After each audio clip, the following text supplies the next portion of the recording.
I was initiated unknowingly, and it has affected my life, and that is where I am, where I am today. I have nothing to show for. I lost everything. Carol was a prominent journalist of her time, interviewing famous musicians, actors, and entrepreneurs. But her life took a path of damnation when she accidentally interviewed evil spirits. There were times when Carol lived a luxurious life. Being a witch doctors, morticians, mortuary attendants, and evil spirits. Let me just put it that way, because most of my colleagues were scared, but I was daring. So I remember at some point during my first interview, I was able to speak to evil spirits. But that was before I met my husband. She used to make $500,000 from a music concert. She owned a house, a car, and a bus, but now everything is gone.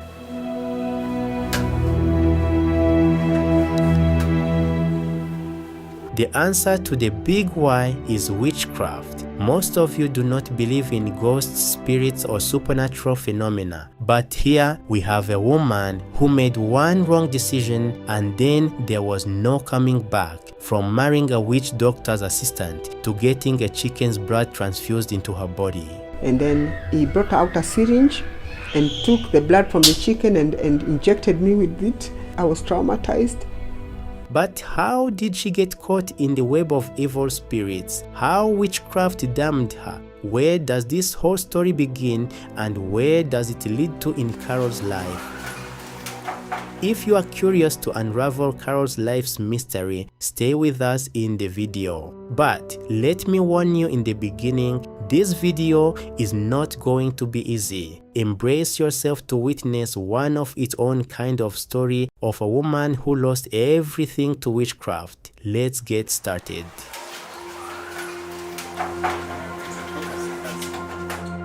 My names are Caroline Atieno Nyanga, popularly known as Caroline Nyanga, or CNN to fellow artists and my fans.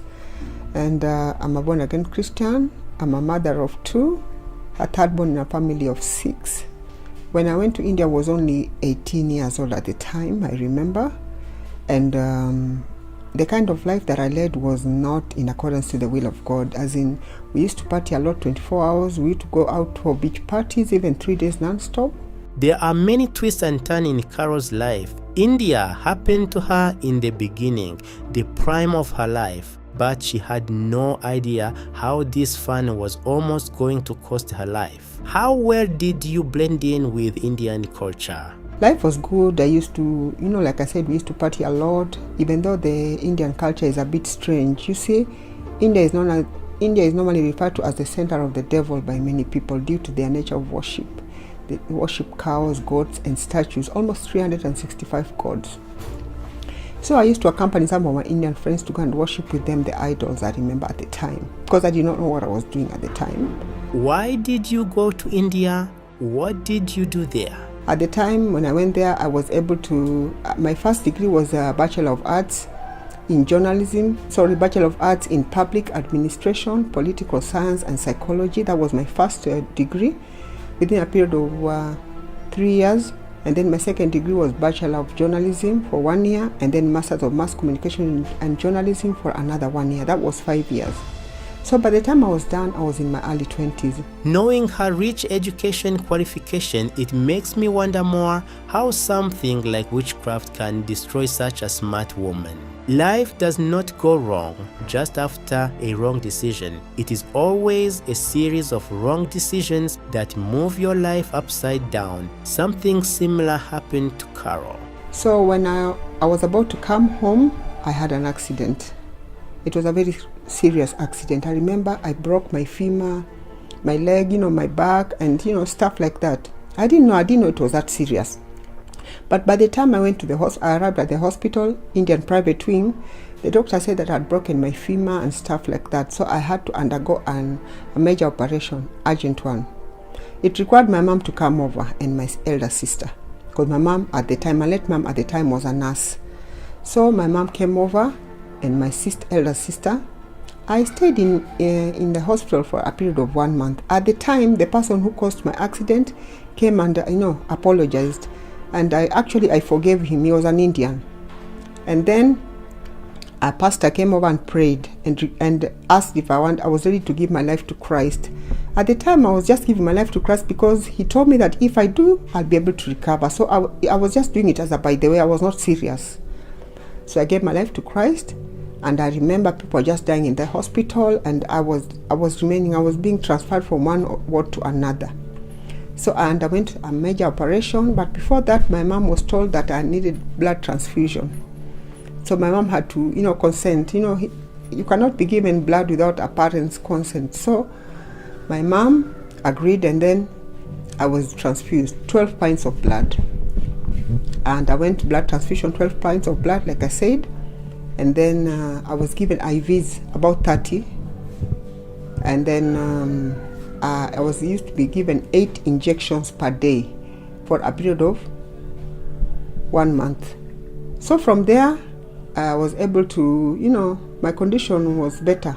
And I remember during my stay in that hospital, I met a popular Luo musician by the name of Okachpigi, the late.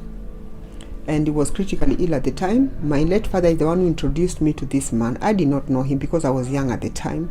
I only knew of the likes of the late Tupac Shakur, American rap and stuff like that. So after 1 month, my condition got worse, I remember.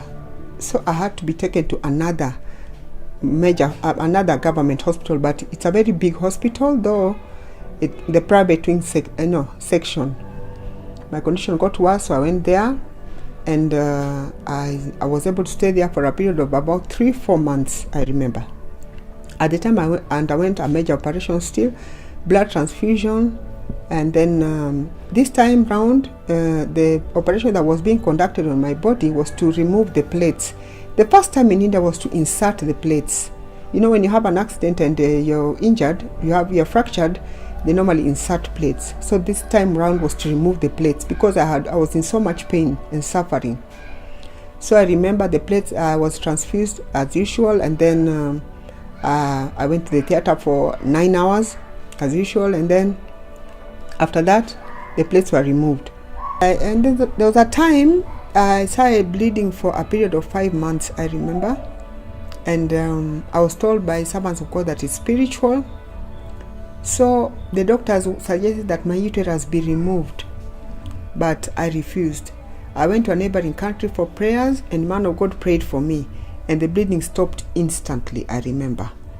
And then after that, I traveled back to Kenya. Now upon coming back, the bleeding came back a month later, but it was regulated to 3-4 days.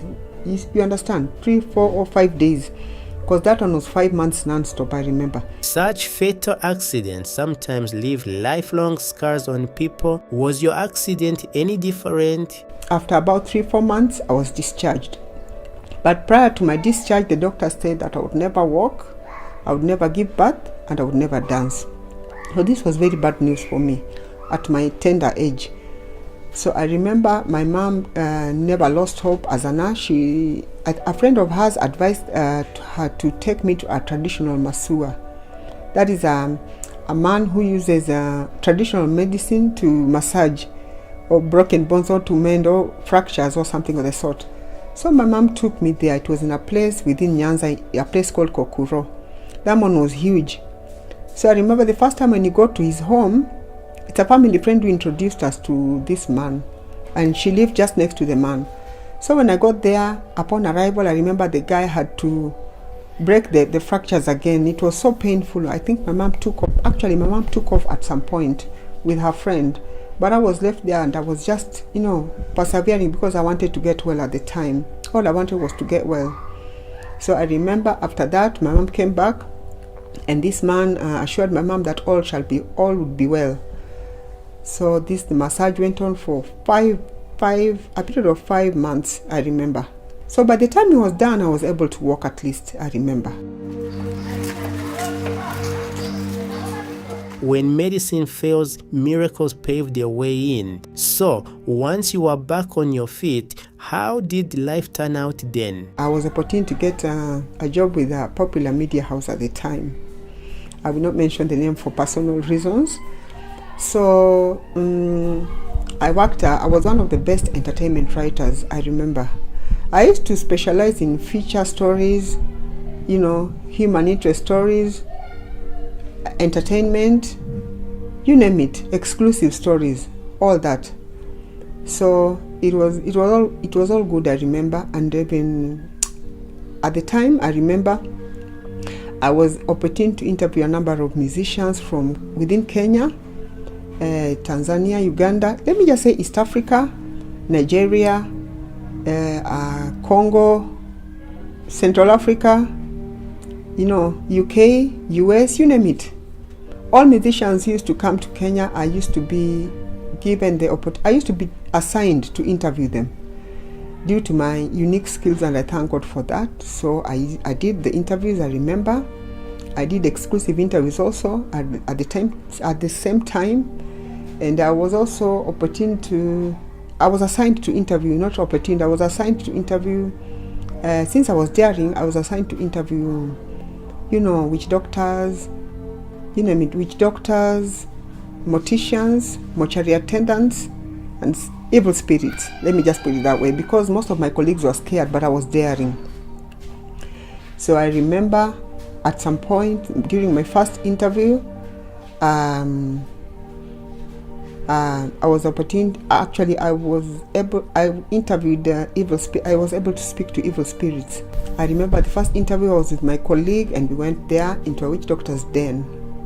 It was so scary. It was somewhere within Eastlands, and it was very huge. So the first thing that I saw were 7 pots full of blood. And I asked the witch doctor, the purpose of the blood, and he told me that it was food for the evil spirits. I didn't quite understand. And I wanted to know where the blood were from, animals or what type, human. I didn't know what I was getting myself into, but he told me that the blood are from animals. I don't know who are being sacrificed. I don't know. I cannot argue. But all I did is I saw the pots. There were 7. And then they had huge straws. Inside the pots there were huge straws, 7 of them, full of blood. So I inquired, and he told me that the evil spirits use the straws to draw blood, to drink blood from the pots.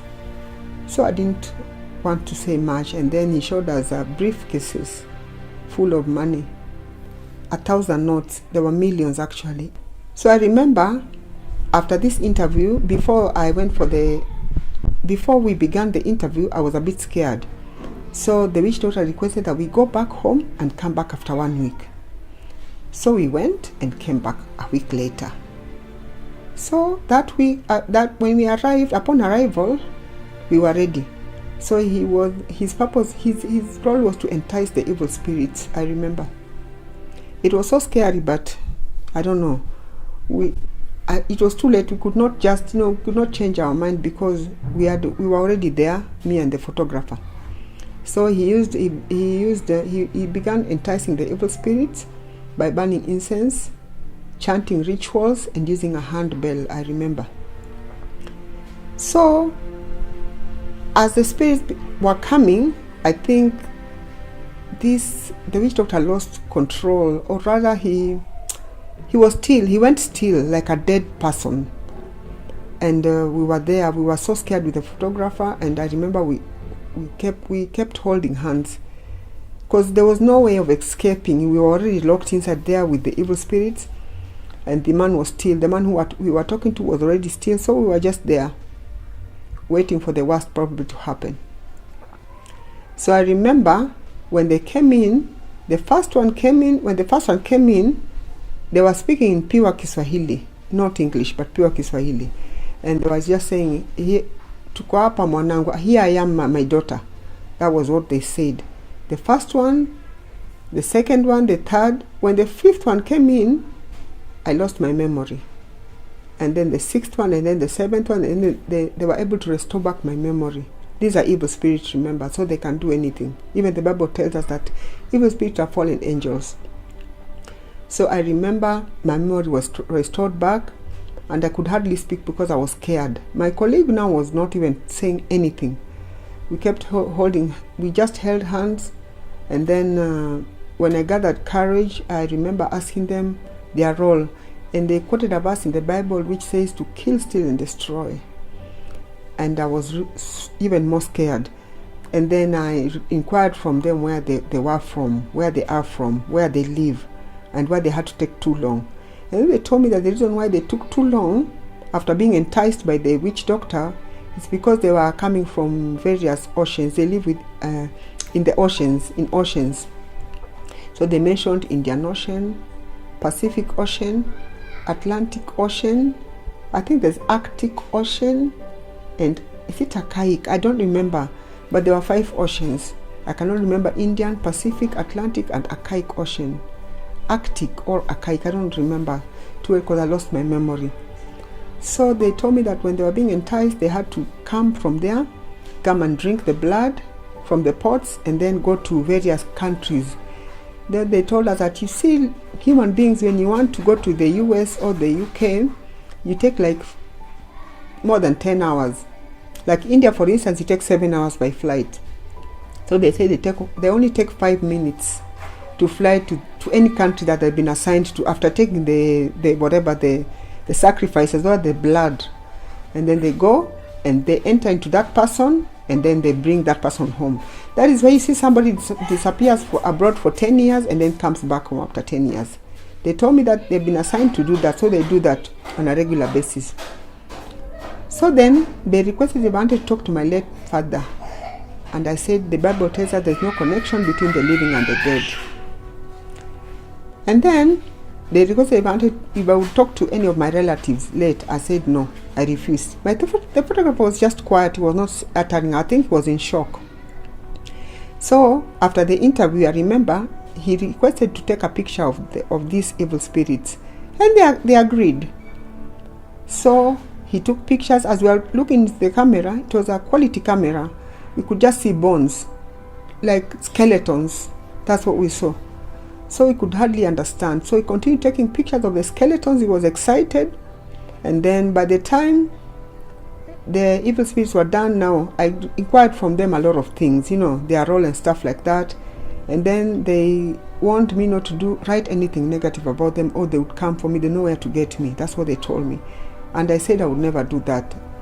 So I remember after the interview now, when the evil spirits now began leaving, there was no need to entice them because they had already been enticed. So they were just leaving, and you could hear the sound of a bell ringing, like somebody ringing a bell, and they leave one by one. Since that day, Carol's life began changing.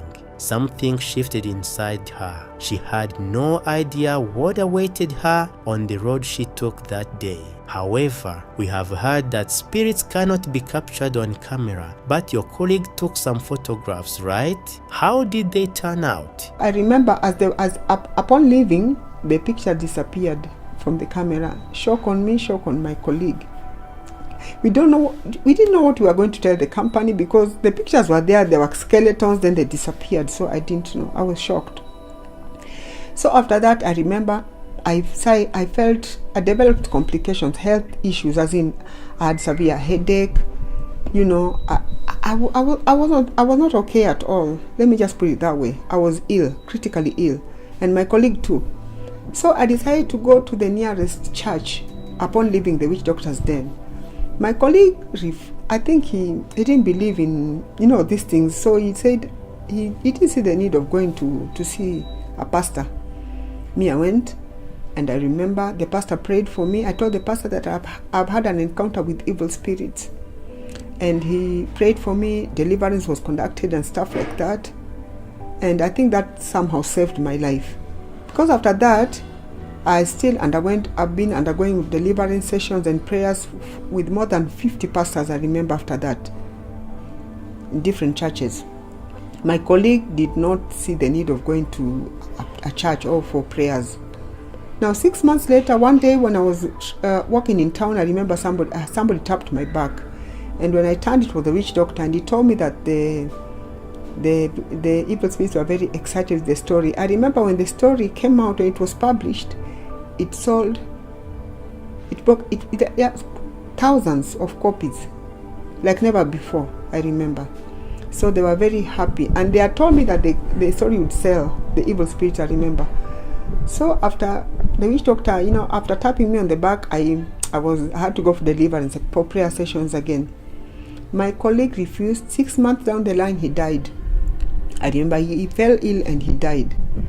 So I think I'm alive by the grace of God. So after that, even when I got to my house, I could hardly sleep because I could hear things walking within my compound, within my house, within my bedroom. I was just not okay. Things were just walking, funny sounds, I don't understand. I used to go for prayers, but still, things were not working so well for me, I remember. So this went on until at some point, I decided, after the prayer sessions, that my condition, got better. Also, just one of my colleagues wanted a rich man. So the fact that I had an encounter with the evil spirit, she requested that I could take her to a witch doctor's den, which I agreed. I obliged. I went with her, but this time it was a different den. So we went there, but the evil spirit had already connected myself to the evil spirits, remember. So when I went for my second encounter, when I took a friend of mine, the evil spirit said that they know me too well. I've had an encounter with them, because I think they speak amongst themselves. When you visit them, they know. They said that when others leave, others come. So I think they interacted. So when I took this friend of mine, the procedure was the same, enticing them, and then he was able to get this rich man. He was given some concoction to put in his food and drink, and they were able to date for some time, but I don't know, she just disappeared. I didn't know where she went. We lost touch. Carol was not only popular in the living world, but she also gained popularity in the world of the dead. I was assigned also to interview, I remember, morticians in one of the major hospitals. So when I went there, they locked me in with the dead, I remember, for about an hour. I was traumatized. And I remember I wanted to find out the procedures involved in treating the dead. And there were like 5 steps, like formalin, embalming the body, and beautification, and, a lot of things. There are procedures involved. So I went there for about an hour. I was locked in with the dead, like I said. There were youth. At the time, there was a man, a boy and a girl who were involved in a road accident. They had passed on. So they are using their bodies to show me how treatment is done on dead bodies. So I remember they locked me in there, and I was traumatized. And then another time I went to another major hospital also. Now maybe I can just mention the name because it's there. When you die in the house or a road accident, you're taken to a city mortuary. I went there, and I remember it was hectic. It was traumatizing. I was told to walk until the very end, and with the people lying there, some are, have been electrocuted. Hey, it's hectic. It's traumatizing. In short, I walked in, I saw all kind of people who have died in road accidents, men, different in the houses, suicide and stuff like that. I walked in there. I was just doing my job, and then, of course, they spoke to me. And then I also went to Kenyatta, I remember, and spoke to the morticians. I saw how the bodies were being treated for the dead people. And then I went to Nyanza. This time around, I met a madman in the name of, he's not a mortician, he's a mortuary attendant. Morticians, they study this course. It's called mortuary science. They study mortuary science, so they are conversant with how to treat the dead bodies. But a mortuary attendant could be even a class 4 dropout who's just there to take care of the dead. So this man, I went there in Nyanza, was assigned, and then he was dancing. He put some benga music, and he was dancing, amidst the dead, and he was telling me I'm the only person who's not dancing. Everyone is dancing. So I remember at some point, he told me that there was a lady who refused to have an affair with him, and at some point this lady had an accident and passed on, but she was brought in when the body was still hot.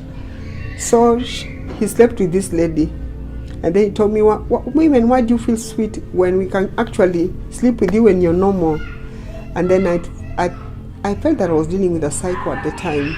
I didn't say much. Then he told me that he went to his shelf, and something like a shelf, and he told me, tell me the kind of medication you'd like me to use on your body when you die.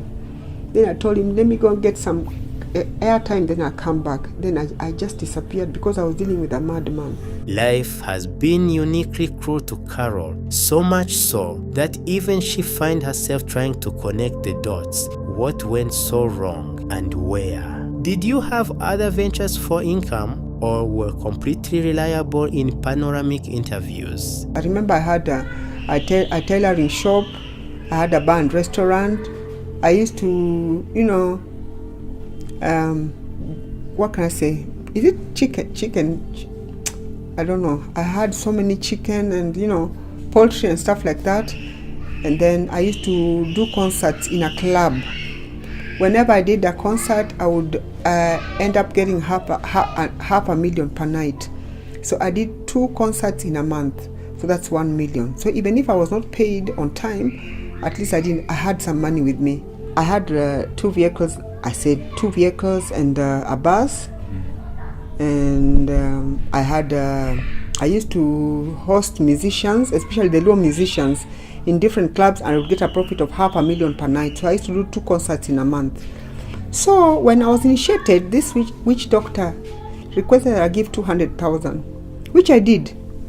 But my condition got worse. We have got a hang of your professional life. Can you share something about your personal life too? My third encounter, when I met a man who initially I did not want this man, but I don't know how I ended up with this man. Now, ending up with this man, I later learned that he was an assistant witch doctor. So I think that my first encounter with the evil spirits paved way for me to take this friend of mine, and then I also was able to, to have a relationship with an assistant witch doctor. So then I stayed with this man for more than 10 years, and I remember during the time it was not easy because we used to fight a lot. He was always drinking, he was always drunk, I don't know, and very violent. And at some point I remember I could go to work and people were asking me like, what's wrong CNN? Because they used to call me Caroline Nyanga Network. CNN, what's wrong? And I'm like, I have so many problems. So I remember this man was also at the same time, he used to love women, alcohol and stuff like that. It was not easy living with this man. And then at the same time, whenever I conceived, I would always end up, losing the pregnancy. I remember I have 2 daughters. I have two daughters at the moment. But prior to my daughter who just finished Form 4, I lost 4. I used to conceive and lose. So those are 4 kids that I lost. So when my first deliverance was being conducted, I remember by man of God, the spiritual husband in me spoke and said that we have 4 children with him in the spiritual realm, in the spiritual world. I didn't quite understand. So I remember the first pastor who did my deliverance now after things were not going well in my life. He could not do it well because he was overwhelmed by the evil spirits. So I remember members of the church left, all of them, and there were 5 pastors. So 2 left and 3 remained behind. So during my deliverance session, the spiritual husband in me, he called himself Amos. He overpowered the 3 pastors, and they were all down. They were all brought down, and he beat the leg of the pastor who was doing my deliverance, and it was a very serious. It was very shocking. But that was then at the time. So this went on. And this man, I lived with him, he never told me that he was an assistant witch doctor. Until now, my problems, I lost my businesses, my money, my health was deteriorating. And that's when he revealed after some time that he was an assistant witch doctor. This he told me after I went for an interview in one of the media houses, my testimony. And then he insisted that he wanted his testimony to be done also. That's when he revealed that he was an assistant witch doctor, and that's how I learned about it, and I was in shock. After finding out the reality of her husband, Carol might have felt like her whole life was a lie. Before revealing to me that he was an assistant witch doctor, he brought a fellow witch doctor into our house. I remember. He used to sleep in my daughter's bedroom, and he used to entice the evil spirits there. So he was in cahoots with my husband, but I did not know. So they enticed the evil spirits, and they spoke to me, and of course they knew me because I had already had I was already in touch with them. If you are thinking this is worst could have happened to Carol, wait to find out the heights of worst that happened to her later. At the time I had money, like I said, 200,000, which I did, and that my life would be better, my health would be better, and I would get more money. So this man, I gave this money to him, and then he made a concoction and gave me to drink. This concoction I later learned was made of dead bodies, and bones of dead people, the flesh of dead people, and what else? And the soil, where the cemetery, where they are buried. So he was blending and giving us to drink. The people who were drunk with this concoction passed on, but I managed to survive. And then I was also requested to use this concoction to take bath, which I did. I took bath, and then the instruction was to take bath and then come in front of the mirror naked the way you're born, which I did because I was following instructions, remember. So I came, and then I told the evil spirit that here I am, do as you desire. So I think they were connecting, the evil spirits were connecting themselves, with me unknowingly. I didn't know what I was doing at the time. I lost my memory. Then I was given a blank paper to put under my pillow. And then in the morning when I woke up, because I locked my room, there were writings on this blank paper with blood. It was written in blood, but now human beings write from left to right. Evil spirits write right to left, but I don't know how to explain it. We write from left to right? They write from the other way around, right to left. It's just strange writings. It's written in blood. That is what I saw.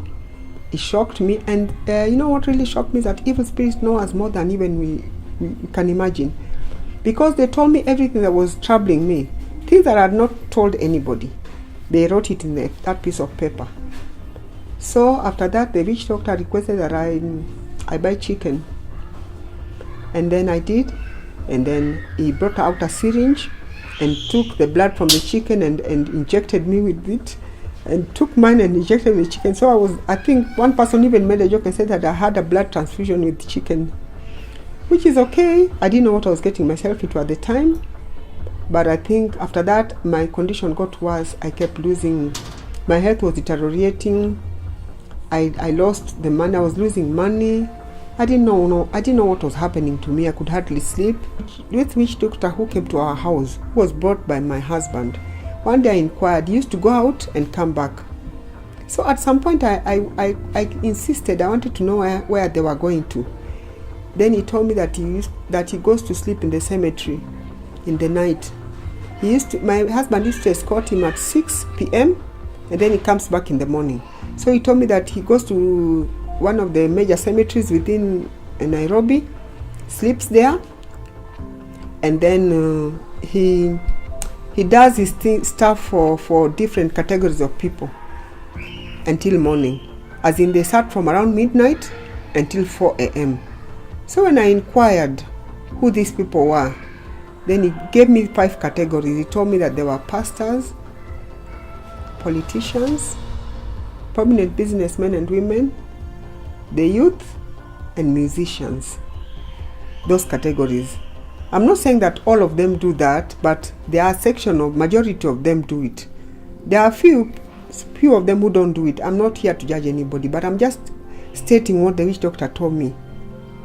So he said that they go and sleep in between the graveyards, and then he does the enticing and treatment.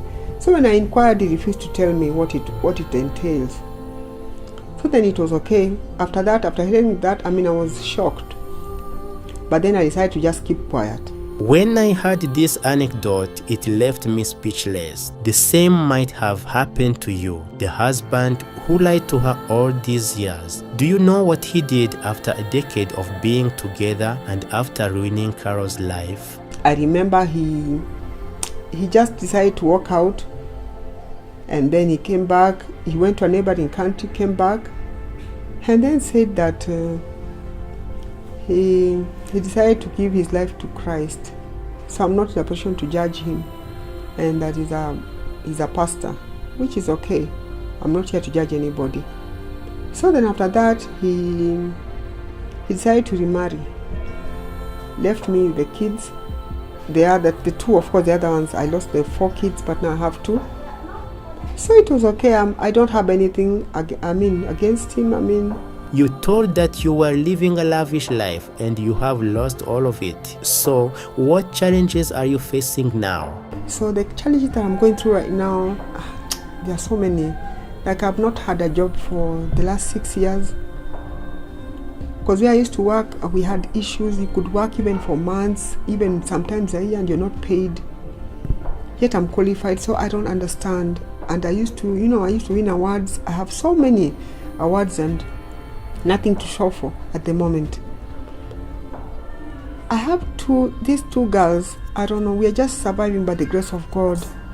But it's not been easy at all, you know, when you're not working. And I have tried applying for jobs, but nothing is working for me. Some of the men of God, I do not want to condemn them, like I told you, but they said my case is spiritual. There are things that were done on me to ensure that people don't help me at all. Like, spirit of rejection was put on me, old age and stuff like that, which is okay. God will fight the battle for me. The battle belongs to God, not me. So basically, like I said, we have nothing at all. I have 2 daughters. There's one that just completed her Form 4, and she decides to join nursing, to do a certificate in nursing. But I have nothing. She requires about almost 100K. I have nothing. I have that form, to show the kind of the requirements that are there. She was supposed to join it in this March now. March around 16th. She's just there. She's like, Mom, when is God going to do this? Open a door away for you, because I'm so tired of sitting in the house. And she's the type who just sits in the house. She doesn't walk around. She just, she's there. She's prayerful. She loves God, but now she's just wondering. I don't know what to tell her.